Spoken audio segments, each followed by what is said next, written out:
Goeiedag almal, baie welkom by In die Tunnel. Ons gesels sport van die komende naweek, Saterdag, Sondag. Ons gaan ook so 'n bietjie kyk wat selfs Maandag gebeur, maar daar is lekker baie sport en dit is Namibië ook groot rugby. Daar's lekker een, dis die Pumas is in Windhoek. So dis Welwitschia's teen die Pumas, 'n sterk span van Pumas wat teen die Welwitschia's speel. Dis Saterdag, ons gaan daaroor praat en dan ook gaan ons baie internasionale sport na kyk onder andere weer rugby. Dis die rugby wat die naweek of wel die Lions, die Brits en Ierse Lions speel. Hulle begin so 'n oefenwedstryd teen Argentinië. Ons gaan hoor wat sê die kaptein van die Britse Ierse Lions, dit is Marjo Itoje en hy is die kaptein vir die toer na Australië en dan vlieg hulle na hierdie eerste oefenwedstryd en gesels ook met Mike Potgieter daaroor. Mike Potgieter gesels ook saam oor wat in SA Rugby tans gebeur in die Barbarians wat op pad is na Kaapstad om teen die Springbokke te speel. Dan op die golfbaan, dit is die vroue PGA wat gespeel word, een van hulle 5 majors soos hulle in Engels sê. Ons hoor wat sê Lydia Ko, sy is van Nieu-Seeland en hoor ek wat haar mening is van die baan en om daar te speel. In die manskant is dit die PGA wat verder toernooi speel, dis die Travelers Kampioenskap en JJ Spaun, hy is die man by die PGA of die Amerikaanse Ope eerder die afgelope naweek gewen het en hy is ook weer daar in aksie. Ek dink hy's 'n bietjie moeg van al die rondjaag en al die champagne drink, maar ons hoor wat sê hy en hoe hy gevaar het en dan kyk ons ook na ander sport, onder andere cricket.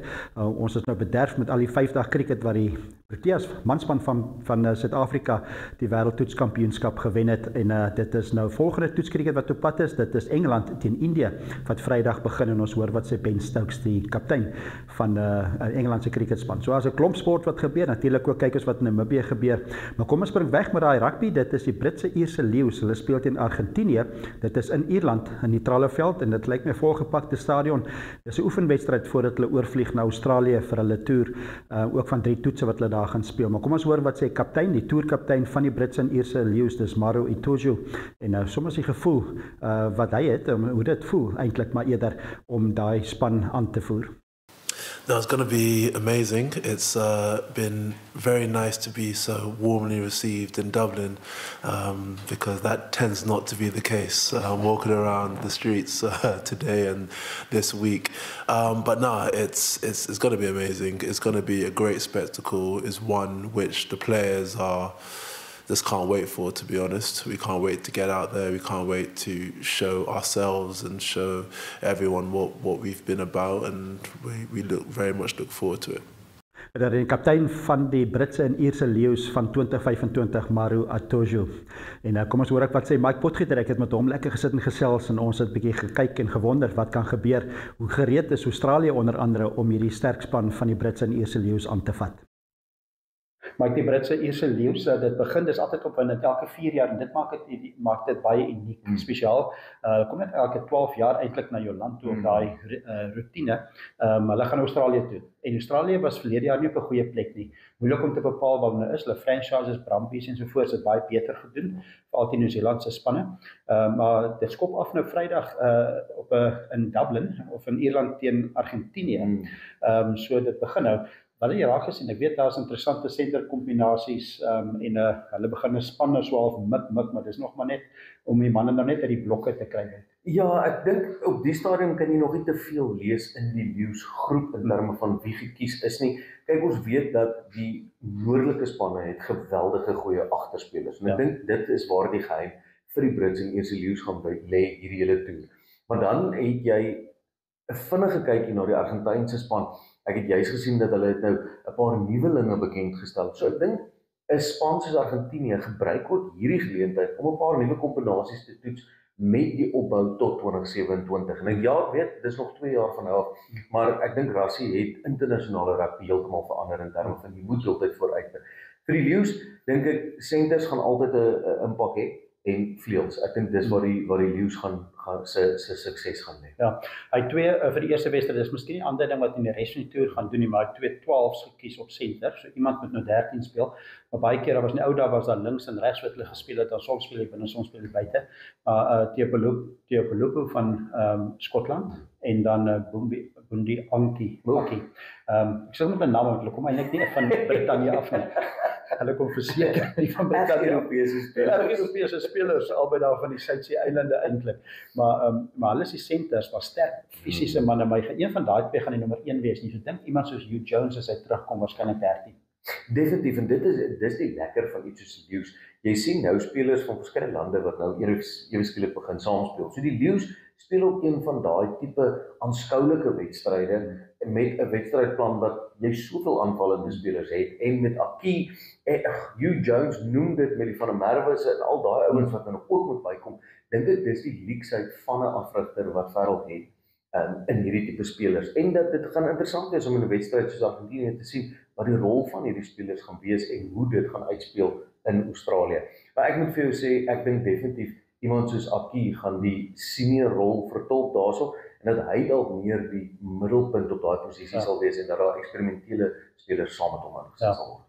Dis so van dit, is dan iets omtrent 'n toer. Onthou in die vroeë jare was dit altyd Nieu-Seeland ook wat gekom het, hulle speel teen provinsiale spanne en toetse. Ek weet Suid-Afrika en Nieu-Seeland kyk na 'n reeks wat hulle oor so 'n paar jaar gaan begin wat Nieu-Seeland en Suid-Afrika kom teen provinsiale spanne speel en 3 toetse speel en omgeruil. Dit gaan briljant. Ek dink ook elke 4 jaar beplan, ek praat oor korreksie.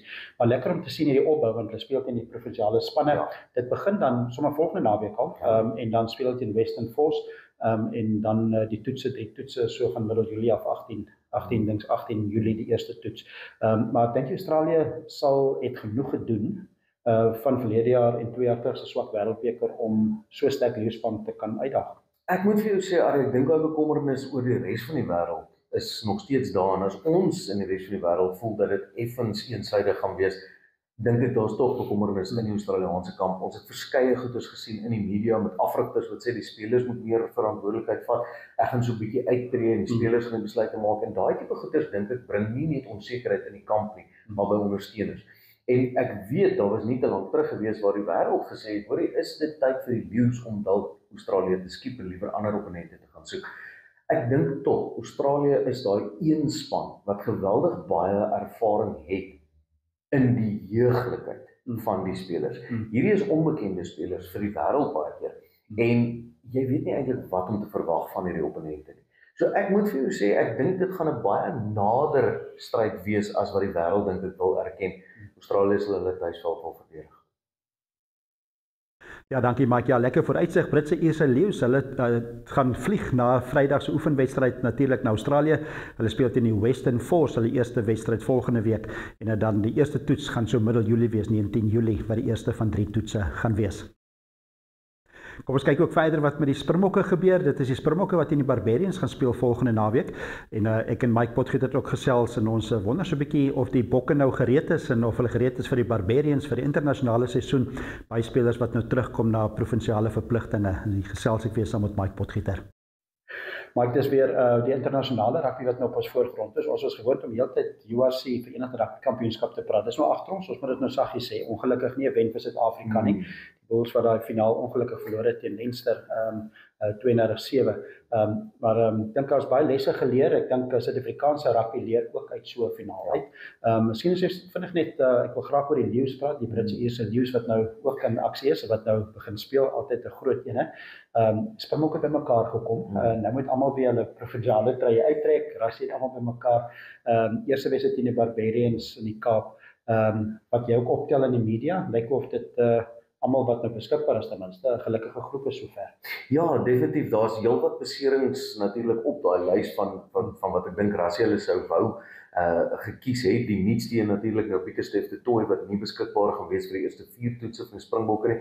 Maar oor die algemeen dink ek Suid-Afrika het oor die paar jaar van 2019 af regtig suksesvol diepte gebou. So ek dink nie daai beserings is te kommerwekkend vir Rassie hulle nie. Ek dink ook so aan die een kant is hy amper al bly want dit gee hierdie nuwelinge in die groep ook baie meer blootstelling. So as jy vorentoe kyk na 2027 toe, dink ek definitief hierdie is baie belangrike ervaring wat nuwelinge wat inkom op kan doen, maar ook ek dink oor die algemeen Rassie is baie gelukkig oor die wie beskikbaar is. Lekker nuwe name wat 'n ou sien en wat 'n ou graag sal wil sien. Ek dink aan byvoorbeeld nou die jongeling wat almal nou laat gons hier van UCT af wat saam met die Springbokke begin oefen en in die media soos jy sê, het Rassie ook gesê, is hy nou al reg vir Springbok? Ons weet nie, maar hy kry baie waardevolle ervaring en ek dink dis wat die Springbokke spesiaal maak. Ouens leer van die veld af by baie ervare spelers. Ja. Ook net vinnig as mens kyk na spelers wat beskikbaar is vir sekere wedstryde, as Pieter-Steph du Toit nie beskikbaar is beter as hy miskien teen die Italië en daai toetse mense wil nie Italië nou onderskat nie, maar hy moet verseker probeer reg wees vir hy 2 toetse teen die All Blacks. Dit is waarvoor hy seker opbou. Net op dit miskien, nommer 7 flank, al die posisies voel jy daar's iemand wat kan instaan vir almal. Dis een posisie wat jy voel dat Pieter-Steph du Toit is soveel beter as die res eintlik in wêreldrappie. Dink jy hy sal bly by 'n groter tipe Pieter-Steph du Toit was 'n slot in sy jonger dae. Hy kan ook slot speel. Rowan Nortje het nou vir die Bulls daar gespeel. Mostert het ook baie wedstryde van slot af daar gespeel. Dink jy dis die rigting wat hy sal dink om nog steeds 'n groter amper 2 meter lange nommer 7 te kies? Ek dink dis die een lekker kopseer wat iemand soos Rassie het, is behalwe vir die spelers wat dalk homself in 'n spesifieke posisie sit, om sy speelloopbaan so 'n bietjie langer te maak en deel te wees van daai 2027 wêreldbeker. Ek dink Rassie het daai lekker kopseer om te sê dat daar baie veelsidige spelers is wat, soos jy gesê het, onder andere Pieter begin het op slot. Ek was die eerste een wat hulle om flank toe skuif. Dink ek, waarmee is julle besig? En vandag 'n hele paar later is ek die eerste een wat sê, goed, ek moet ingee. En ek dink daar's soveel ander spelers, maar ja, ek dink tog daai speler begin dink, waar kan ek my loopbaan so 'n bietjie verleng en waar kan ek waarde toevoeg tot die Springbokke, veral met hierdie jongelinge wat besig is om in die deur te kom. Laastens ook, ons sal volgende week praat oor die Barbarians wedstryd meer in detail, maar soos Tony Brown sal seker dan baie opgewonde wees om die span af te rig vir 'n Barbarian wedstryd, want dan gaan sy agterspel en meer voortvarende agterspel bietjie oor die voorgrond kom. Dit is 'n belangrike komponent vir die Springbokke ook. Jy wil nie touch rugby speel die bal net rondgooi nie, maar in moderne rugby moet jy die agterspelers moet verseker leer om meer breed te druk uit agterspel. Definitief, en ek dink as jy gaan kyk na die Springbokke, en soos jy sê, ons gaan volgende week nou 'n bietjie meer in diepte daaroor praat, is die wedstrydplan regtig so om daai spelers te kies wat regtig daai X-faktor spelers is. Ons het gekyk, ons is bederf met Fields, Cheslin Kolbe, Kainan Moody, hulle Kirkley Arends, hulle Makazole Mapimpi, die lys gaan aan. Dis spelers wat as hulle spasie het, vir jou verseker dit moeilik gaan maak. En ek dink met spelers soos Sasha van Berg en Komezulu, wat 'n baie groter integrale rol gaan begin speel, saam met iemand soos Manie Libbok, ons sit met loskakels wat hou daarvan om die wedstryd los te maak, ervaring het, wat nou al opgedoen het op die hoogste vlak in terme van wêreldbekers, en dan bring jy bestendigheid soos Andre Pollard. Ek dink die Springbokke is regtig op 'n goeie plek om jou te klop met enige wedstrydplan, want jy sit met Fields wat baie lus is vir hardloop. Ja, dankie Mike. Ja, lekker vooruitsig. Die Springbokke wat weer gaan speel en gaan 'n moeilike wedstryd wees. Nie die Barbarians, hulle het 'n sterk span gekies, maar dit gaan ook aanskoulike rugby wees in Kaapstad volgende naweek. Ons gaan die tennisbaan voor ons advertensiebreek vat. Dit is die Queen's toernooi. Dis nou tyd vir grasbaan tennis. Hulle het nou lank op klei gespeel. Dit is die Queen's toernooi daar in Londen. Mansafdeling die finale Sondag. Carlos Alcaraz is nommer 1 gekeer. So ons sal sien hoe hy vaar ook in die res van die toernooi of hy deur kan gaan na die eindstryd. Natuurlik heel ander oppervlak tussen klei en gras. Maar kom ons vat 'n advertensiebreek. As ons terugkom, dan kyk ons na golf en na sokker ook onder andere.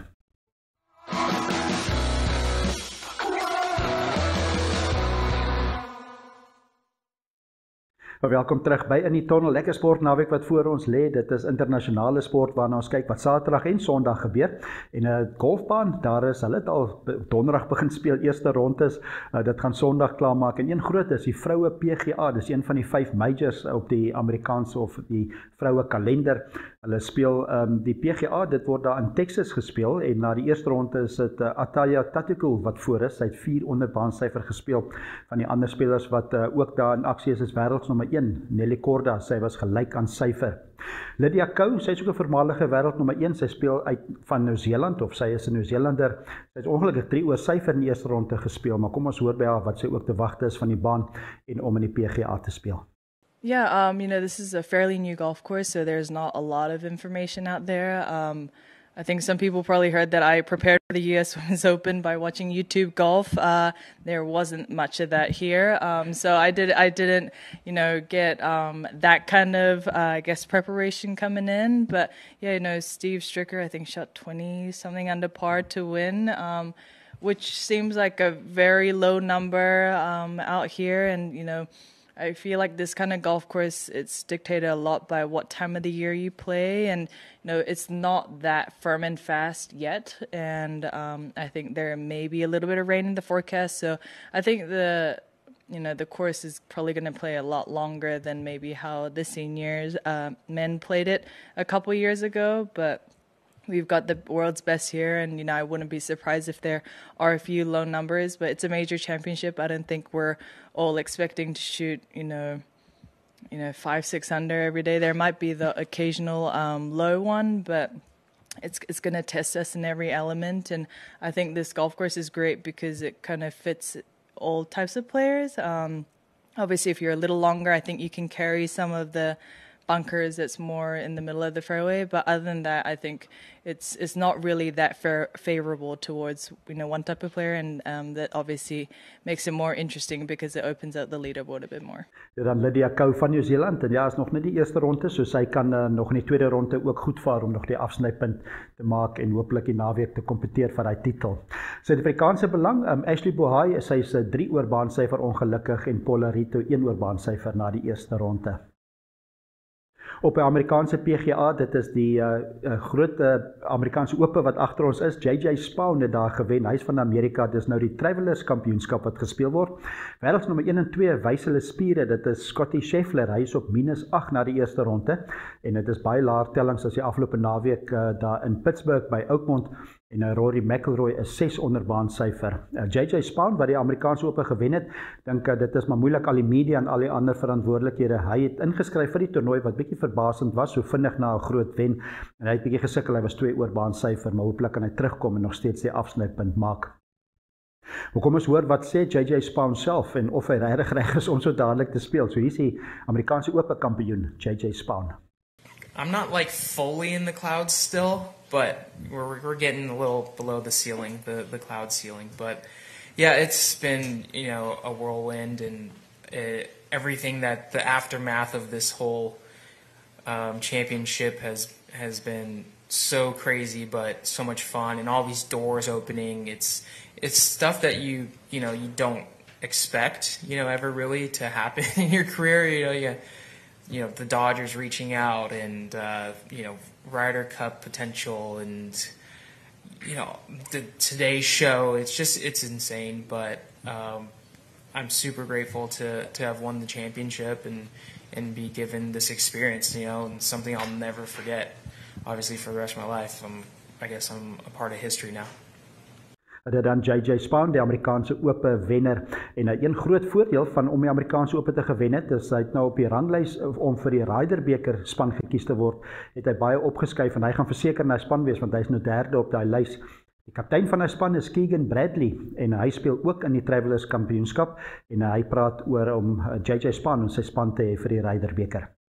So I am so thrilled for him to have won that tournament. He's played just so great this year, and I think going to a course like Bethpage Black, the people are really going to be behind a guy like JJ Spaun. His story is incredible. He's a hardworking guy that's just building his whole career, and then to win the U.S. Open at Oakmont, in my eyes, is the pinnacle of major golf. It's as tough as you can get, and I think he's a guy that people at Bethpage will really resonate with, and a guy that on our team is the heartbeat. He's now the U.S. Open champion, and that's a heavy burden to bear. But that's also a great thing to have on your team, and I'm really proud to have him on this team because it's really difficult to make your first team, and to go out there the way he did this year and play in these big events this well is a testament to what a player he is. Dit dan Keegan Bradley, die kaptein van Amerika se Ryder beker span. Dit word nog oor later die jaar wat hulle teen Europa speel. Kom ons gaan na die sokkerveld. Dis nog nie die Engelse Premier League wat begin het nie. Hulle gaan eers later in Augustus weer begin. Maar daar's 'n unieke, hulle noem die FIFA Club Wêreldkampioenskap of die Wêreldbeker. Dit word meestal daar in Amerika, as daar klomp wedstryde wat plaasvind in Los Angeles, is dit die Los Angeles Football Club of sokkerklub wat speel teen Esperance. Bayern Munich, hulle speel teen Boca Juniors, en dan Suid-Afrika se Mamelodi Sundowns, hulle is ook in aksie. 'n Baie groot wedstryd vir hulle. Hulle speel teen Dortmund en dit is Saterdag 6uur vir die wat dit wil kyk. Inter Milan wat speel teen Arawa Red Diamonds. Dit is 9uur die aand, en dan Sondag is daar ook wedstryde. Steeds in die klub wêreldkampioenskap. Dit is Flamini's wat speel teen Ulsan. Dan is dit River Plate wat speel teen Monterrey en Juventus teen Wydad Athletic Club en Real Madrid teen Punchaka. So dit is 'n klomp internasionale klubs wat daar speel. Sterkte vir Mamelodi Sundowns, die Suid-Afrikaanse klub wat ook daar speel. Kom ons gaan na die cricketveld. Dit is die afgelope tyd wat ons weer lekker blootgestel was aan toetskriket. Die Proteas manspan, hulle het die wêreld toetskriket kampioenskap gewen teen Australië. So mense eintlik nou weer lus om meer toetskriket weer te kyk en daar's genoeg daarvan. Dit is Engeland en Indië wat nou 50 toetse gaan speel. Die eerste een begin Vrydag op Edgbaston en dit is dan Engeland en kom ons hoor wat sê Ben Stokes. Hy is die kaptein van Engeland se cricketspan en veral met opwindende cricket want hulle noem dit baseball. Die afrigter Brendan McCullum van Engeland, hy's 'n Nieu-Zeelander, hy glo in aanvallende toetskriket. Kom ons hoor wat sê Ben Stokes of hulle nog steeds opwindende cricket en aggressiewe cricket wil speel. Yeah, they're always, obviously, India always brings excitement with them wherever they go in the world.